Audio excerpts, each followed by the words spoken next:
नमस्कार दोस्तों, हमारे YouTube चैनल पर आप सभी का स्वागत करते हैं।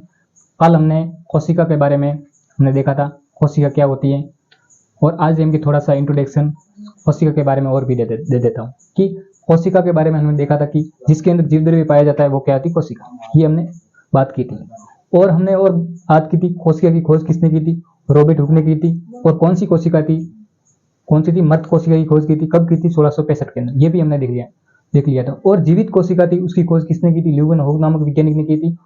और वो कौन सी थी, वो ओनियन यानी प्याज की कोशिका थी, उसकी खोज की थी। और ये भी देखा था। और एनिमल के अंदर कौन सी कोशिका पाई गई थी, वो थी टिस सेल या दूध की कोशिका थी, वो भी हमने देख लिया था। और साथियों, हमने सबसे बड़ी कोशिका कौन सी थी, वो भी हमने देखा था, ऑस्ट्रिच सेल या शुतुरमुर्ग का अंडा। और सबसे छोटी कोशिका हमने देखी थी बैक्टीरिया के अंदर पाई गई थी या जीवाणु के अंदर।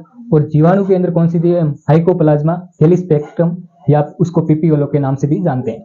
और साथियों, इसके बारे में हमने और भी चर्चा की थी। और साथियों, आज हमारा यानी एक छोटा सा हेडिंग है जिसका नाम है कोशिका सिद्धांत। क्या साथियों, कोशिका सिद्धांत। हम पढ़ने वाले हैं कोशिका सिद्धांत के बारे में। कोशिका सिद्धांत क्या है, कोशिका सिद्धांत। कोशिका सिद्धांत के बारे में आज पढ़ने वाले हैं। कोशिका सिद्धांत या सेल थ्योरी क्या है, सेल थ्योरी। क्या बोलते हैं, सेल थ्योरी। और साथियों, ये कोशिका सिद्धांत इन दो साइंटिस्टों ने दी थी। एक तो था जीव विज्ञान का, एक था वनस्पति विज्ञान का। मतलब सबसे पहले देखते हैं वनस्पति विज्ञान। मतलब 1838 की बात है। कब की है, 1838 की बात है। एक वैज्ञानिक था जिसका नाम था मेलियस ट्राइसिस। क्या नाम था, हेलियस स्लाइडेन। क्या नाम था, मेलियस स्लाइडेन। कहाँ का था वो, जर्मन का था। कहाँ का वैज्ञानिक था, जर्मन। और जर्मनी का वैज्ञानिक था, और वो था जर्मन। और ये किस विषय का वैज्ञानिक था, वो था वनस्पति। किसका था, वनस्पति विज्ञान का था। वनस्पति विज्ञान का था। उस वैज्ञानिक का क्या नाम था, उस वैज्ञानिक का नाम था मैथियस स्लाइडेन। क्या नाम था, मैथियस स्लाइडेन नामक वैज्ञानिक ने ये दिया था। 1838 की बात है साथियों। और वो कौन सा वैज्ञानिक था, जर्मन। और जर्मन वो वनस्पति विज्ञान का एक वैज्ञानिक था जिसका नाम है मैथियस स्लाइडेन। इसने पौधों के बारे में क्या कहा गया कि पौधे होते सारे पौधों के बारे में अध्ययन किया, यानी बहुत सारे पौधों के बारे में इसने किया था। मैथियस स्लाइडेन ने अध्ययन किया था, मतलब बहुत सारे पौधों के बारे में, पौधों या प्लांट के बारे में इसने क्या किया था, अध्ययन। क्या किया था साथियों, अध्ययन किया था। अध्ययन किया, और अध्ययन करने के बाद में उसको क्या मिला, किसने अध्ययन किया, मैथियस स्लाइडेन। और मैथियस स्लाइडेन के बहुत सारे पौधों का अध्ययन किया। और अध्ययन, वो पौधे कैसे थे, बहुत ज्यादा पौधों का अध्ययन किया, तो वो अलग अलग प्रकार के पौधे कैसे थे, अलग अलग प्रकार के या भिन्न भिन्न प्रकार के पौधे थे, भिन्न भिन्न प्रकार के या अलग अलग प्रकार के अंदर। उसके अंदर क्या पाई गई थी, कोशिका। क्या साथियों पाई गई थी, कोशिका। क्या पाई गई थी, कोशिका पाई गई थी। और कोशिका के अंदर क्या पाया गया था, ऊतक। क्या पाया गया था, ऊतक। ये बात किसने बताई, वनस्पति वैज्ञानिक था जिसका नाम है मैथियस स्लाइडेन। कहाँ का था, जर्मनी का। ये बात कब की, 1838 के अंदर। और 1839 के अंदर वैज्ञानिक आया जो था प्राणी शास्त्र या जंतु वैज्ञानिक था। कौन था, कहाँ का था, ब्रिटिश का। कहाँ का वैज्ञानिक था, ब्रिटिश का एक वैज्ञानिक था। किसका था, जिसका नाम, वो किस सब्जेक्ट का था, किस विषय का था, एक प्राणी विज्ञान का। किसका था, प्राणी विज्ञान का एक वैज्ञानिक था जिसका नाम था थियोडोर। क्या नाम था, थियोडोर स्वान। क्या नाम था, थियोडोर स्वान नामक वैज्ञानिक था। और उसने क्या किया, उसने जंतुओं के बारे में अध्ययन किया। उसने बहुत ज्यादा जंतुओं के बारे में उसने क्या किया था, और जंतुओं के बारे में अध्ययन किया। किसके बारे में, जंतुओं के बारे में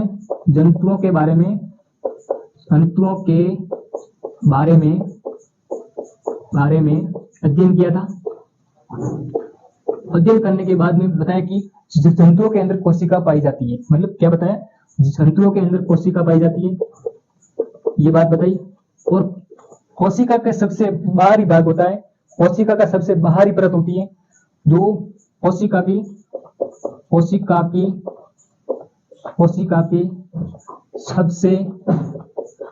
सबसे बाहरी परत होती है, उसका क्या नाम दिया? जीव द्रव्य। जीव द्रव्य क्या नाम दिया? जीव द्रव्य झिल्ली। जीव द्रव्य झिल्ली नाम दिया। मतलब ये बात बताई, किसने बताई? 1839 के अंदर एक ब्रिटिश वैज्ञानिक था, ब्रिटिश था। वो किस विषय का था? प्राणी विज्ञान या जंतु विज्ञानी। वो कौन सा वैज्ञानिक था? थियोडोर स्वान। उसने क्या जंतुओं के बारे में अध्ययन किया, और जंतुओं के बारे में अध्ययन करने के बाद में उसके जंतुओं के अंदर भी कोशिका पाई जाती है, और कोशिका की सबसे बाहरी परत होती है, उसका नाम है जीव द्रव्य। मतलब ये दोनों की बातें हैं। मतलब ये थियोडोर स्वान और एक वैज्ञानिक का मैथियस स्लाइडेन और वनस्पति वैज्ञानिक या प्राणी वैज्ञानिक था, इस दोनों की बातों का मंथन किया गया और वो दिया गया कोशिका सिद्धांत। इन दोनों की बातों को मिलाकर ये क्या दिया गया? कोशिका सिद्धांत ये दिया गया। और इसने कोशिका सिद्धांत इसने बताया कि सभी जीव होते हैं वो कोशिका से मिलकर बने होते। इन्होंने इतनी बात बताई दोनों वैज्ञानिक ने, और आगे नहीं बता पाए कि कोशिका होती है, यानी नई कोशिका का निर्माण किस प्रकार होता है, ये दोनों आगे नहीं बता पाए। आगे हम बढ़ते हैं, आगे देखते हैं नई कोशिका का निर्माण किस प्रकार होता है। इसके बारे में साथियों हम देखने वाले हैं कि नई कोशिका का निर्माण किस प्रकार होता है। आगे हम देखने वाले हैं नई कोशिका का निर्माण किस प्रकार होता है।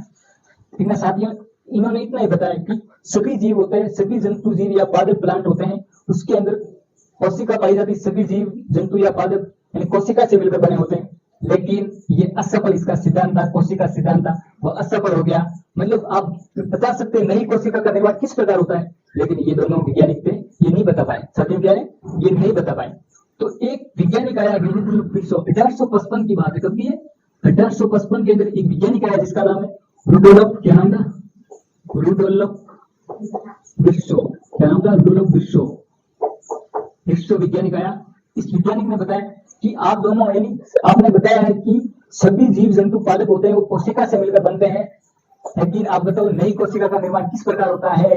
लेकिन ये दोनों नहीं बताया गए, तब ये कोशिका सिद्धांत था वो असफल रहा। मतलब उन दोनों का फायदा किसने उठाया? ये रुडोल्फ विर्सो ने उठाया। किसने उठाया? रुडोल्फ विर्सो ने उठाया। और रुडोल्फ विर्सो ने क्या बात बताई? नई कोशिका का निर्माण पूर्ववर्ती कोशिका से होता है। मतलब इन्होंने बात बताई नई कोशिका होती है, नई कोशिका का निर्माण है, नई कोशिका का निर्माण पूर्ववर्ती कोशिका से होता है, कोशिका से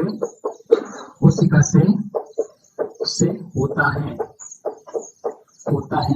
इन्होंने बात बताई रुडोल्फ विर्सो ने नई कोशिका का निर्माण पूर्ववर्ती कोशिका से होता है।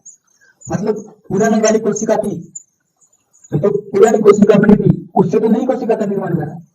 ये बात किसने बोली? रुडोल्फ विर्सो। तो इनकी बात थी, उसको हम किस नाम से जाने? ओमनस। क्या है? ओमनस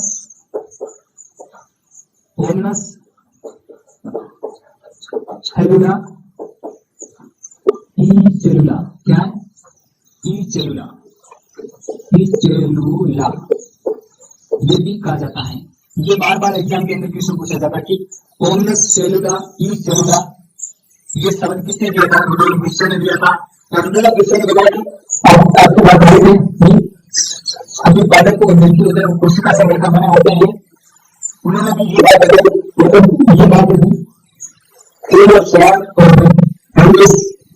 नहीं बता पाए और नई कोशिका का निर्माण कोशिका से होता है। रुडोल्फ विर्सो ने बताया और इसको और नाम से भी जाना जाता है सेलुला ई सेलुला।